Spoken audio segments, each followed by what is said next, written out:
Okay, so the first thing that we're going to do on the treadmill is show you how to get your foot underneath your body.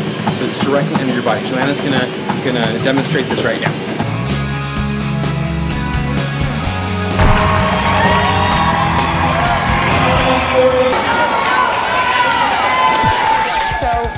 With heel striking, you have extreme heel strikers who are landing all the way in the back of their heel, and so that their leg is actually straight out in front. Right, putting on the brake. We don't want to see that. No. So you can land at your heel as long as you're heel striking and you're landing underneath your body. Right, okay, great. Well, you know, obviously we're inside right now, and it's just been a dreadful winter. We have a really big snowstorm outside, which I think a lot of the country is experiencing, and we thought it'd be interesting to show some techniques on a treadmill, because I know a lot of you are not getting your runs in because you don't want to be in the weather, right? So what we're going to do is we're going to get on the treadmill, and we're going to have Joanna take us through a series of exercises and drills to improve your run form.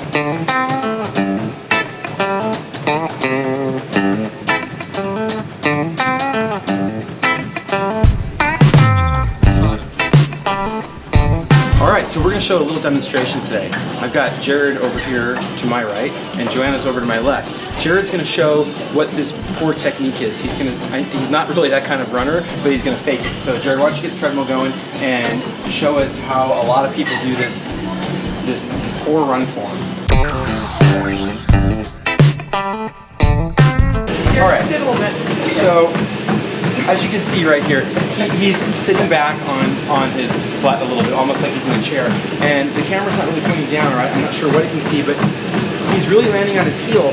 The difference is, what we talked about before, is that his heel is landing in front of his body. So he's almost putting the brakes on, which is really hard to do on a treadmill because it's moving your foot backwards. But if you were outside, he would be putting the brakes on, especially downhill. And you can even see in his upper body here, he's really tense. He's almost like running like a hunchback, and I'm pretty sure he's getting tired quickly. So, Jared, I don't want to put you to that pain anymore. Why don't we cut over to Joanna here, and we're going to demonstrate what proper run form looks like. Or not necessarily proper, because we have said that each runner has their own individual blueprint here, fingerprint. There are very few people that are going to run like her, because she runs on her toes so much. And she runs like a duck. But it's gotten so much better over time. But now, you can see right away, Joanna's running the exact same pace that Jared was on the treadmill, and her foot is landing right underneath her hips. She's running much taller, she's not hunched over, she's not sitting back. If she were outside, all of her motion is propelling her forward. She's not wasting a lot of energy here, where Jared was just plodding through, wasting energy, and risking himself to a lot of injuries and things like that.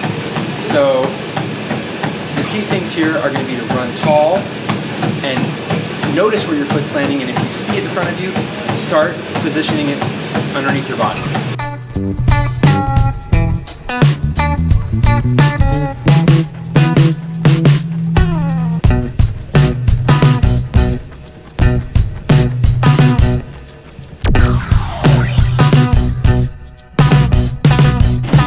The second thing we're going to talk about is cadence. Unequivocally, running at a higher cadence is going to be very important. It's going to be one of the keys to being more efficient and faster. We always talk about high cadence running, and you may wonder, well, I don't even know what my cadence is. Well, on the treadmill, it's really easy to count your cadence because you've got a little clock right there, and every time your right foot hits the treadmill, you count that. Do that for about 15 seconds and get your count for that. Multiply that by 4, and that's your cadence. And we're looking for 90 or above. If you're running at 80 or 85, or some people are even in the 70s, that's much too low. Higher cadence is going to mean less effort throughout your race. And your training, you got to go for it. So we're going to have Jared demonstrate a low cadence.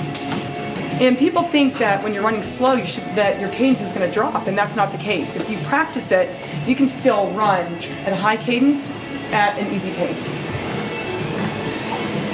All right, Jared, let's see you do some low cadence running. Beat me up. And the thing with low cadence running is it really makes you feel like you're lumbering. And a lot of people, when they're racing and training, the more tired they get, the lower their cadence goes. So by the end of a training or a race, if you started off at a low cadence, you're going to be at just a very, very low cadence by the end of it.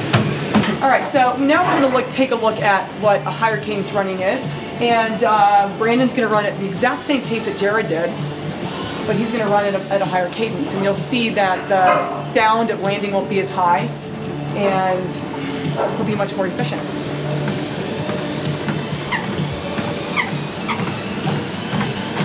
All right, get back going.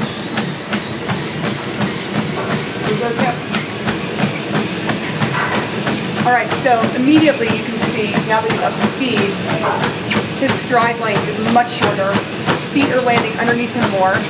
So the biggest thing that we're going to notice here is that the stride length is a lot shorter, that his foot is not landing so far in front. And he's not landing as far back on his heel, and you can see that there's just less overall impact on his body.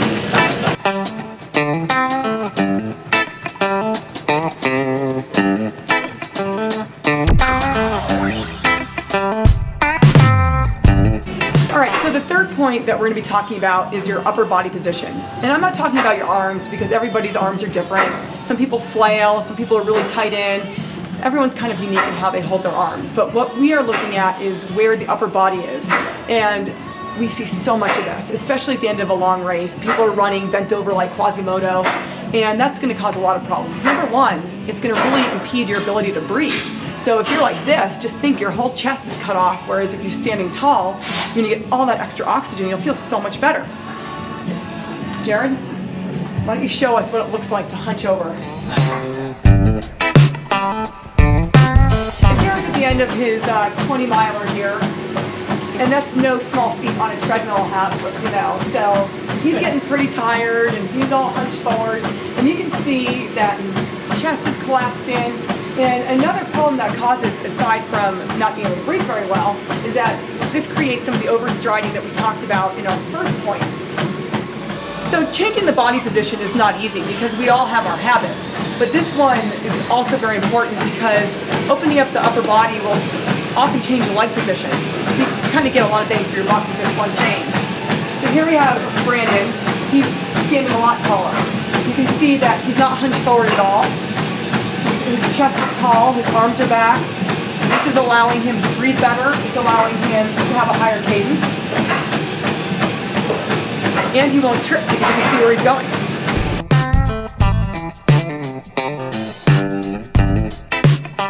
Well, I challenged these two guys to a treadmill race, and they would not. They wouldn't do. No, yeah. I mean, we wouldn't do it, actually. No, they actually wouldn't do it. They were afraid. Yeah. Right. So next time you're caught in a snow day, like we're caught here, why don't you get on the treadmill, and instead of just thinking, oh, I gotta be on the treadmill, watch our video, look at Jared and how poor he ran, look at me and look how wonderful I ran, and Joanne how wonderful she ran, and try and incorporate some of the things that we just mentioned, right? Yeah, and most gyms have mirrors that are easily available while you're running. Check yourself out.